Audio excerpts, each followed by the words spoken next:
Amazon's algorithm do what they want to do because they're Mhm. smarter than me. I mean, their algorithm is the smartest person on the world when it comes to that bidding products or bidding for customers' attentions. I'm launching 4 product variations. 2 are kits with 1 differing item in each. The other 2 are individual items. All variations are related but contain separate items should I run PPC campaign. I guess the question here is when you have variations, how do you structure when you have variations? I keep it the same, especially when I'm first launching. I'll create campaigns for everything. Over time, could be a month, it could be a year. You'll realize which products do better with advertising. In my experience, is the cheaper price option. It gets people into the listing and then it gets Mhm. them to upsell to the other products. Really, what you want to consider, especially on a listing that has multiple variations, is to use I think it's the purchase product report in your campaign manager.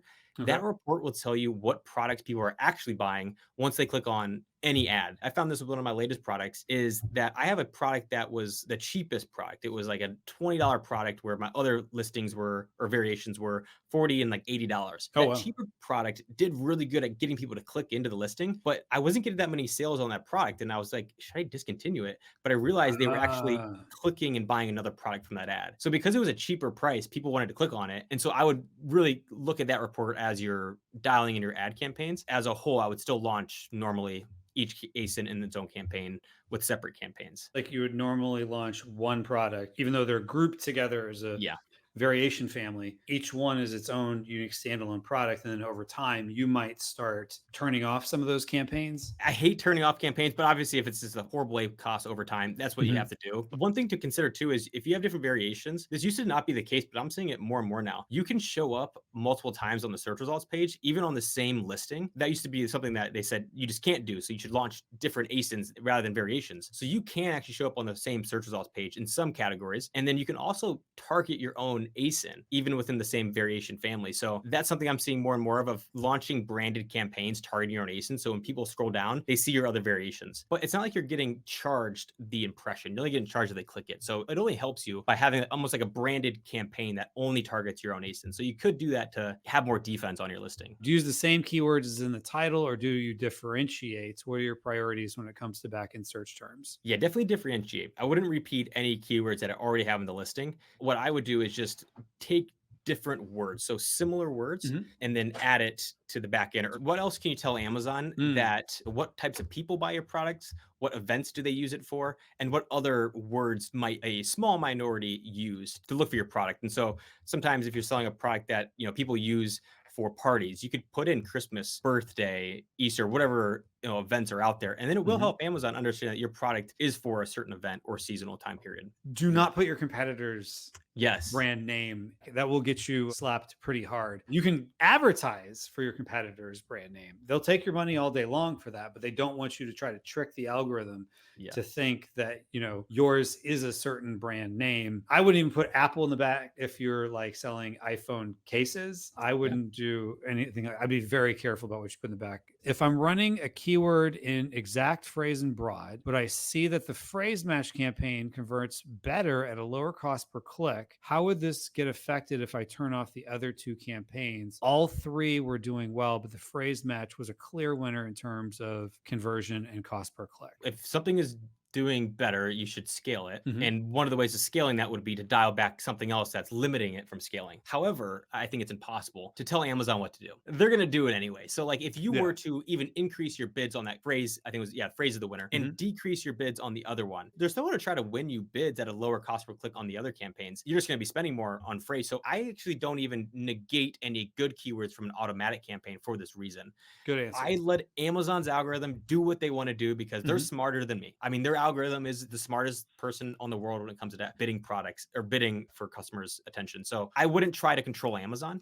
Do increase your budgets, do increase your bids, even tweak your bidding strategy to up and down, modify your placements, figure out if top of search or product placement is better, increase that. But I wouldn't decrease anything else, especially if it's doing good. And Amazon has said over time that you're not bidding against yourself if the Yes. keywords in multiple places.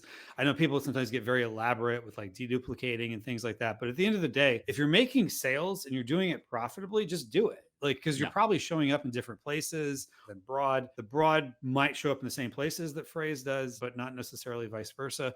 If you're making sales in the other two, don't turn it off. Just continue to let phrase make sales more profitably than the others. And if Amazon's algorithm says we like this better, you're doing well, I would just keep at it. And like Jake said, they're going to do what they're going to do anyway. Nothing from the product changes, and it's not seasonal. Oh, this is going back to Viper 12, 13. The average bid increased. Thanks. I'll adjust it and see how they work. So it sounds like maybe the competitors increased. Got more theirs. competitive. Sometimes we're surprised by what is seasonal and what is not. Certain products are like clearly seasonal, where like Right. 80, 20%, 80% of sales happen at this point, where 20% happens throughout the year. No product is always a straight line. It's always going to go up and down. And that's something you can try to predict with year-over-year trends, like search volume trends, sales trends as well. But it's very hard to always stay on top of these minor seasonality changes. And sometimes those seasonality changes are things you might not even think of. Like, right now it's dads and grads. Maybe yours is, you wouldn't have thought about it, but this is something people give as a graduation gift. And so maybe your competitors know that and they're going after certain keywords, and that's affecting you. You mentioned the average bid increase. We talked about earlier, Kevin, like why you want to segment campaigns and have these different levers, having one campaign target literally like a close match targeting type versus another one targeting like the substitute targeting type. This is why it's really important to do that, because CPCs change depending on where you're showing up. So top of search will have a different CPC than product pages.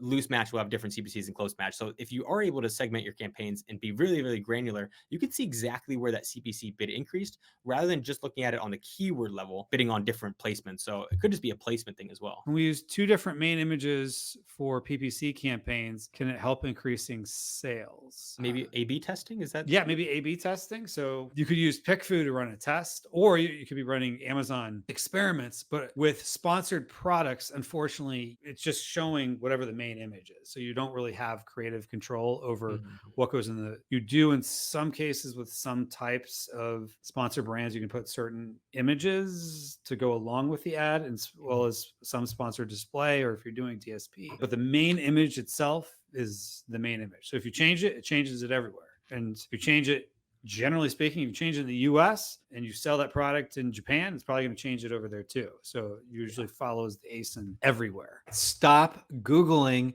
your Amazon questions when you can just ask them live to us. So join us on Tuesdays for our AMA, where we bring on PPC experts, SEO experts, a variety of different experts from around the Amazon business. We're going to help you take your business to the next level. We're here to help you. So make sure you can pick our brains. Let's come hang out.